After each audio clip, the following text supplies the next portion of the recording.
छात्र सुप्रभात। आज हम देखेंगे ये एक पेड़ है, पेड़ के ऊपर एक घोंसला है। ये एक घोंसला है। घोंसला किसी ने बनाती है तो घोंसला चिड़िया बनाती है। तो ये घोंसला चिड़िया बनाती है। तो इसी प्रकार चिड़िया क्यों घोंसला बनाती है और ये टूट जाने के बाद चिड़िया फिर कैसे बनाती है, क्यों बनाती है, इसी विषय पर आधारित एक कविता को हम आज पढ़ने को जा रहे हैं। तो ये कविता का नाम है नीड़ का निर्माण फिर फिर। नीड़ का निर्माण, कवि हरिवंश राय वचन।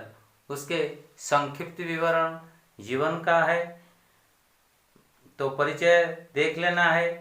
तो वचन का जन्म सन 1907 में इलाहाबाद में हुआ था। उनकी अंग्रेजी की शिक्षा और उच्च शिक्षा प्राप्त करने के लिए इलाहाबाद तथा कैम्ब्रिज विश्वविद्यालय इंग्लैंड में हुई। वे कुछ दिन अध्यापक रहे, उसके बाद आकाशवाणी में काम भी किया। फिर विदेश विभाग में हिंदी सलाहकार रहे।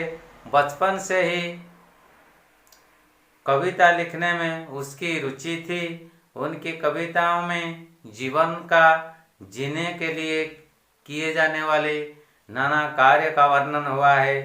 उन्होंने जीवन को अत्यंत महत्व दिया है। इस कविता में भी जीवन को हर पल जीने की प्रेरणा दी गई है। विपत्तियों में निडर होकर लड़ने के साहस जो है उसको उत्साहित उसने किया है। तो उनकी रचनाओं में जिनमें दो चट्टानों के लिए उन्हें साहित्य अकादमी की ओर से पुरस्कृत किया गया था। सन 1976 में उन्हें पद्म भूषण की उपाधि से भी सम्मानित किया गया था। तो ठीक है, तो ये जो हरिवंश राय वचन के बारे में हम पढ़ रहे हैं, ये हरिवंश राय हमारे जो प्रिय अभिनेता हिंदी फिल्म का अमिताभ बच्चन के ये पिता थे। तो उसके बारे में बड़े होने से तुम और भी कुछ पढ़ेंगे। तो ठीक है, तो देख लेना अपनी किताब को खोलो और ये विषय को ध्यान से देख लेना है।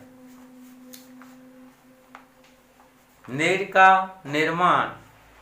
नीड़ का निर्माण फिर नेह का आह्वान फिर नेह का आह्वान फिर नीड़ का निर्माण फिर नेह का आह्वान फिर वह उठी आंधी की नभ में, वह उठी आंधी की नभ में, छा गया सहसा अंधेरा, छा गया सहसा अंधेरा।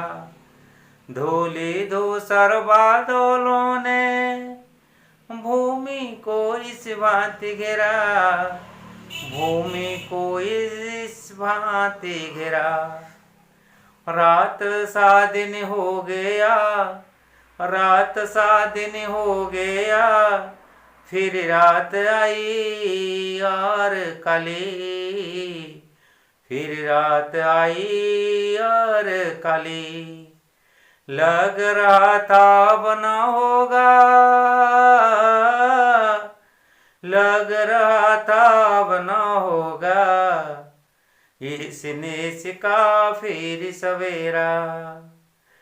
लग रहा था अब न होगा, इस निशा का फिर सवेरा। रात के उत्पात भय से भीति जान जन भीति कण कण, किंतु प्रति से उषा की मोहिनी मुस्कान फिर नीड़ का निर्माण फिर नेह का आह्वान फिर नेह का आह्वान फिर का आह्वान फिर। तो ठीक है, तो देख लेना है नीड का निर्माण। जो कविता हम पढ़ रहे हैं, ये कविता में कुछ कठिन शब्द है, जिस शब्द का अर्थ हम यहाँ चर्चा करेंगे, और ध्यान से सुनो और लिखते रहो। नीड का अर्थ घोंसला। नीड का अर्थ घोंसला, चिड़िया जिसको बनाती है, और चिड़िया का ये घर है। नेह का अर्थ स्नेह, प्रेम, स्नेह। नेह का अर्थ प्रेम, स्नेह। आह्वान का अर्थ बुलावा। आह्वान का अर्थ पुकारना, बुलावा। फिर का अर्थ बार बार, एगेन एगेन। आंधी का अर्थ तूफान, धूल, झड़। तूफान, धूल, झड़। तो तूफान तो हमने देखा है ना, तो ठीक है, ये जो धूल झड़ तूफान है उसको हमने देखा है, बारिश के आने के समय यह होती है। नभ का अर्थ आकाश, आसमान, गगन, यह है। तो ठीक है, सहसा का अर्थ हठात, एकाएक। निशा का अर्थ रात्रि, कामिनी, यामिनी, रजनी, विवाह।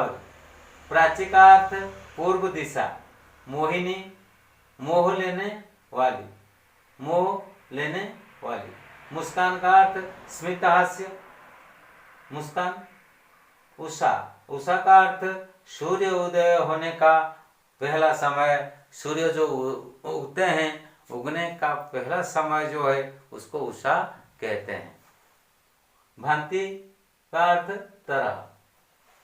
तो ठीक है, तो अभी कविता का अर्थ को हम समझेंगे, भाव को हम समझेंगे, ये कविता में क्या भावार्थ है। तो कवि कहते हैं, नीड का निर्माण फिर, नेह का आह्वान फिर। नीड का निर्माण, नीड का अर्थ घोंसला बनाता। कौन बनाती है? चिड़िया बनाती है। चिड़िया पेड़ पर घोंसला बनाती है, और अपने बच्चे को रखने के लिए, अपने परिवार को रखने के लिए, और स्वयं रहने के लिए चिड़िया बनाती है घोंसला। पेड़ पर घोंसला बनाती है। क्यों बनाती है? रहने के लिए, ये उसका घर है।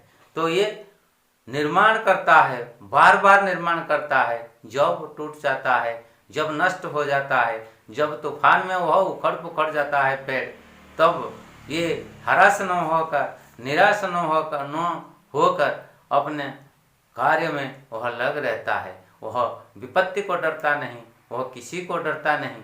तो इसलिए वह घर बनाता है, घोंसला बनाता है। ये उसका एक जो कार्य बन गया है। तो नेह का आह्वान फिर अर्थात अपने बच्चे को, अपने परिवार को जो वो प्यार करता है, वह स्नेह के आह्वान से, प्रेम के आह्वान से इसी प्रकार कार्य अपने बच्चों के लिए, अपने परिवार के लिए वह सब समय बनाता रहता है। डरता नहीं, प्रकृति को डरता नहीं, आंधी को डरता नहीं, तूफान को डरता नहीं। किसी प्रकार विपत्ति आने पर भी उसका वह मुकाबला करता है। तो अपने स्नेह और प्रेम अपने परिवार के प्रति जो है उसको दिखाने के लिए वह घर बनाता रहता है, घोंसला बनाता रहता है, नीड का निर्माण करता रहता है। वह उठी आंधी के नभ में, छा गया सहसा अंधेरा, धूली धूसर बादलों ने भूमि को इस भांति घिरा, भूमि को इस भांति घिरा। तो कवि हरिवंश राय बच्चन यहाँ पर फिर कहते हैं, उठी आंधी की नभ में, आकाश में आंधी उठती है, धूल का जो झड़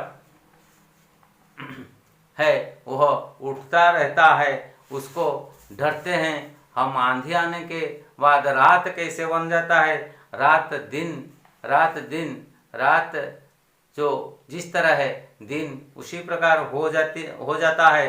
तो सहसा हठात चारों ओर, एकाएक चारों ओर अंधेरा ही अंधेरा छा जाता है। सूर्य को हम नहीं देख पाते हैं, सूर्य को ढक लेते बादल या आंधी ढक लेने के कारण चारों ओर अंधेरा हो जाता है। और जैसे अब रात होने को जा रही है, इसी प्रकार हमको लगता है, इसी प्रकार हम महसूस करते हैं। और जो नभ है, आकाश है, आसमान है, ये हमको नहीं दिखाई पड़ता है।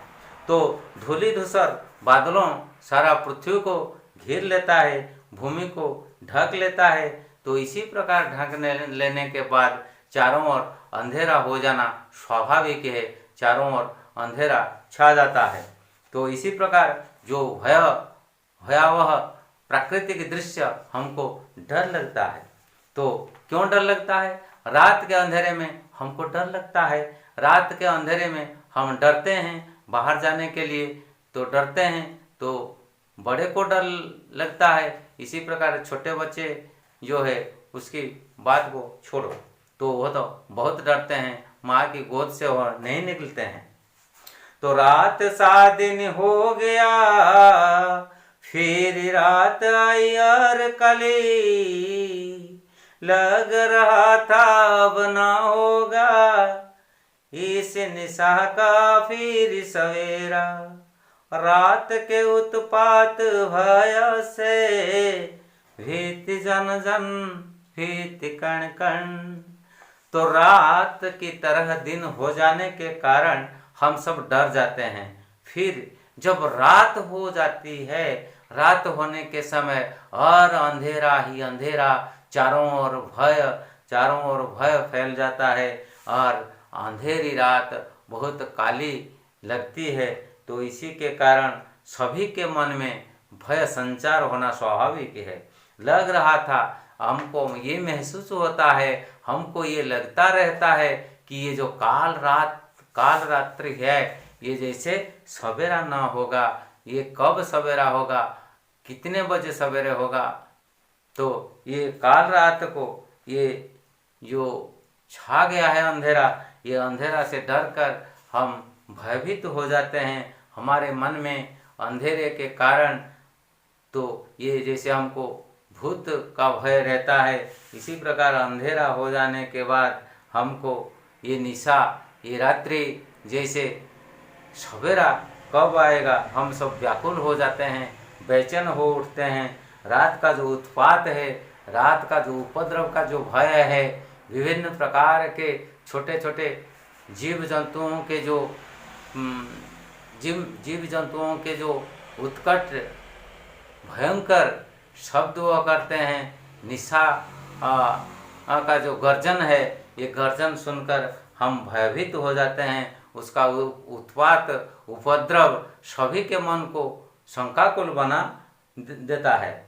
तो इसी प्रकार सब व्यक्ति जितने हैं, सब लोग जितने हैं, उनके मन में भय संचार होना, भय उत्पन्न होना ये स्वाभाविक हो जाता है। और चारों ओर कोने कोने पृथ्वी के कोने कोने में क्या है?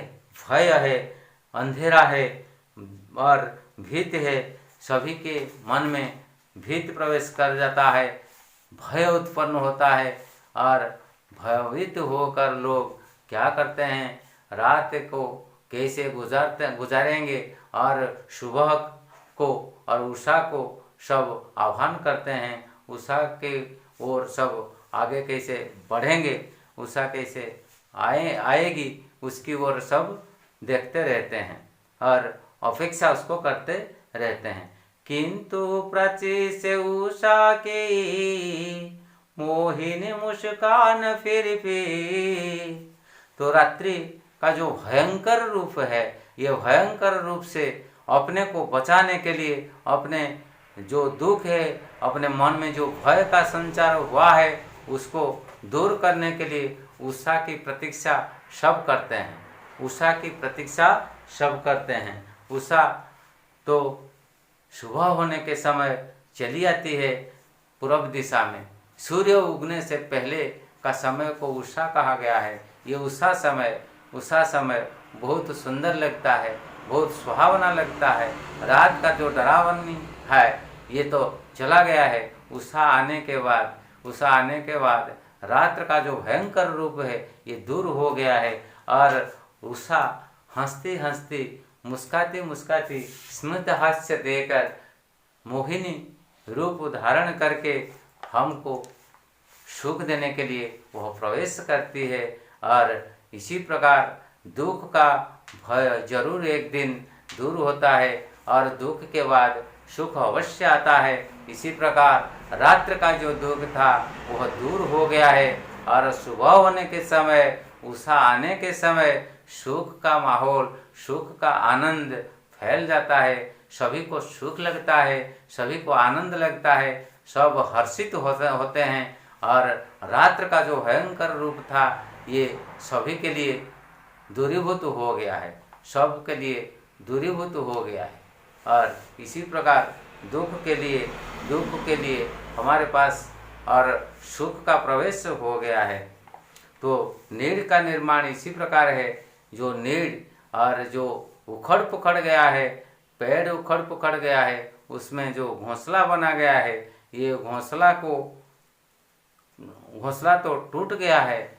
घोंसला टूट जाने के बाद सुबह जो चिड़िया है वह फिर अपने परिवार के लिए, अपने परिवार को जो स्नेह करता है, अपने बच्चों को जो प्रेम करता है, प्रेम के कारण ये फिर घोंसला बनाता रहता है। तो ठीक है, तो आगे हम बढ़ेंगे। और इसी प्रकार इसमें जो और कुछ कठिन शब्द है, ये कठिन शब्द का जो व्याकरणिक अर्थ है, व्याकरणिक रूप है, उसके बारे में हम चर्चा करेंगे। नीड़ का निर्माण जो कविता हम पढ़ चुके हैं, उसमें जो कठिन शब्द है और ये शब्द का व्याकरणिक रूप क्या है, उसके बारे में अब हम चर्चा करेंगे। ये सारणी को ध्यान से देखिए। नीड़ का अर्थ घोंसला, ये संज्ञा पुल्लिंग शब्द। निर्माण का अर्थ तैयार, ये सकर्मक क्रिया। नेह का अर्थ प्रेम, स्नेह, संज्ञा पुल्लिंग शब्द है। आह्वान का अर्थ बुलावा, ये संज्ञा पुल्लिंग शब्द है। फिर का अर्थ बार बार, इसका व्याकरणिक रूप है, क्रिया विशेषण ये है। आंधी का अर्थ तूफान, धूल, झड़, ये संज्ञा स्त्रीलिंग शब्द है। नभ का अर्थ आकाश, गगन, आसमान, अंबर, तो ये संज्ञा पुल्लिंग शब्द है। सहसा का अर्थ हठात, एकाएक, ये अव्यय पद है। भांति का अर्थ तरह, ये संज्ञा स्त्रीलिंग शब्द है। निशा का अर्थ रात्रि, शर्वरी, कामिनी, जामिनी, विभावरी, ये संज्ञा स्त्रीलिंग शब्द है। प्राची का अर्थ पूर्व दिशा, पूर्व दिशा, ये संज्ञा स्त्रीलिंग शब्द है।